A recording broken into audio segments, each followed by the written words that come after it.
Good morning, everybody. Happy Sunday. How we doing today? My name's Matt. I'm the Awakening Angler, and I got skunked today. Zippity doo dah. Nada.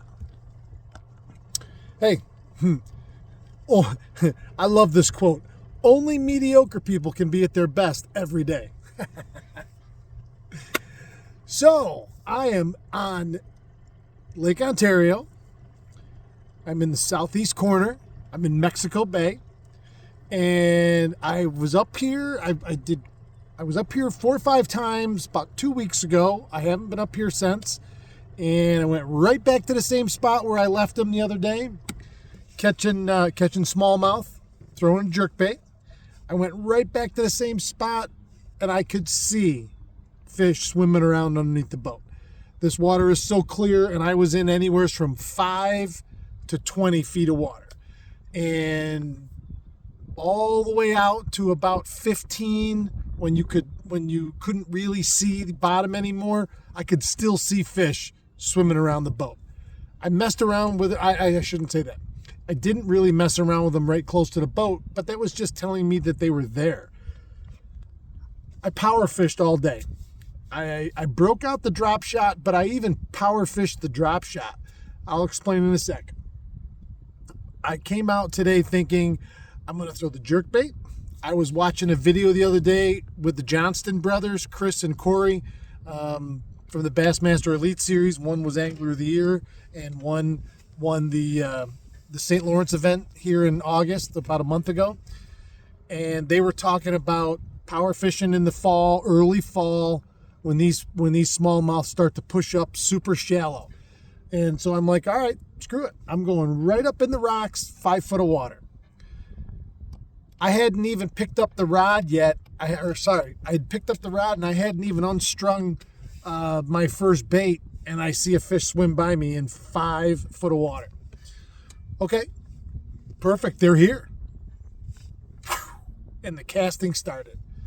I cycled through jerkbaits, chatterbaits, jerkbaits in about 7 different colors, maybe 8. I mean, I just kept going through thinking one of these is going to trigger. One of these is going to trigger. There was no trigger. Chatterbait, white on white. I threw a buzz bait. I threw lipless.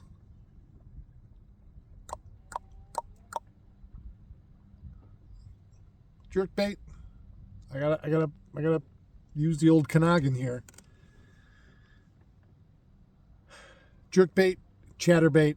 I didn't throw a spinnerbait. I was going to, and I didn't. And in my own head, typically, I don't throw a spinnerbait in fairly flat water. And if you look here behind me, it's pretty flat. And I just had a fish jump clear out of the water. Actually, it looked like a little coho right here. Because before I went in to load the boat, because I got to get moving, I did this quick video, and I'm right off the mouth of the Little Salmon River, where I launched out of Mexico Point. Anyway, so all of my hard bait power fishing stuff just went by the wayside. They didn't want to know nothing. So then I said, well, I'll start power fishing the drop shot. I put a curly tail grub. I got him like that the other day, and when I was up here the last time. So I cycled between a Yamamoto 2 3/4 inch chartreuse pepper, which is what I caught him on that last time. Same conditions, same sky, same everything.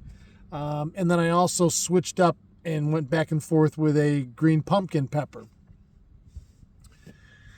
Other than some gobies grabbing the tail, that was it. And so, like I say, I could see them. I fished 3 different spots, each about a 1/4 of a mile apart. Every single spot I stopped, I saw fish physically with my eyes swimming around me in that shallow water. Yeah, it's frustrating. It was frustrating. Water temp is still 65 degrees. Everybody here in upstate New York is experiencing an absolute beautiful September that is now about to come to an end.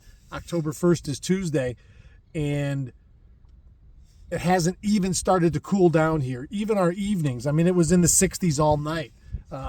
My wife and I had a beautiful fire in the fire pit last night at our house out by the water, and it was gorgeous, absolutely gorgeous. I'm not complaining about the great weather.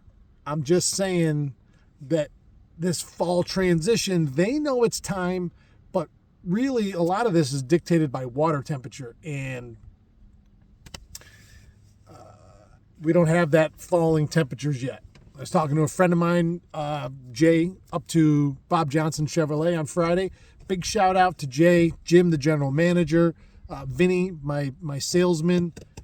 I had some issues with my other truck, so I said, yeah, it's time to go trade it in. I bought it a year and a half ago, kind of as a stopgap when if everybody's watching anybody that watches the channel through an extended period of time.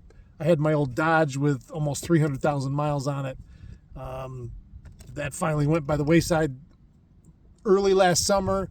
I bought a Silverado, a used 16 Silverado off Bob Johnson's up in Pulaski. And it ran great. Everything was fine right up until the end. And I went and got rid of that, and I traded it in for a beautiful, not new to me, a 21 GMC Sierra Elevation. So that will be the new Walleye Fest / Awakening Angler travel vehicle here. And yesterday and today is my first day, towing with it, and it tows like a dream. That GMC, I've never owned a GMC before. It's the nicest truck I've ever owned. It rides incredibly well. It's getting close to the end of the month. If you're listening to my voice and you're on the fence about getting a new vehicle and you're at that position, those guys are dealing big time tomorrow and Tuesday. So call Jay, call my salesman Vinny up to Bob Johnson Chevrolet in Pulaski, New York. Support our sponsors. They've been our title sponsor for Walleye Fest now since its inception 2 years ago. Huge shout out. Thank you guys very much. But yeah, this was not the day. When these smallmouth are on, it's kind of like bluefish in the ocean. You could throw a piece of tin can at them, I think, and they'll eat it. Nothing today. I didn't have any followers. I didn't see a single follower. So, whatever. Listen, it's not the first time I've ever been skunked, and it won't be the last. And anybody tells you they get them every single time they go out is lying to you. It's like a politician. How do you know a politician's lying? Their lips are moving. So, same thing with a fisherman. So yeah, that's my story for today. I am not discouraged because in the next couple months, when everything gets right, I'm going to come back to these spots and I'm going to tune them because they're everywhere up here. So, all right, I'm out of here. Have a great Sunday. Big win for SU yesterday. Got them back on track. Not the biggest team in the world, but nonetheless, a W is a W. So they're what? 3-1 now? They're halfway to a bowl game. That's we got to start slow. I know everybody thought we might contend for something much bigger. And that might still be a possibility. I know Miami took it on the chin the other day from Virginia Tech. So who knows? We might be able to work our way into something still. But a W is a W. They got UNLV next, and I'm excited to see the boys play. So, all right, I'm out of here. Have a great day. Keep your tip up. Thank you very much.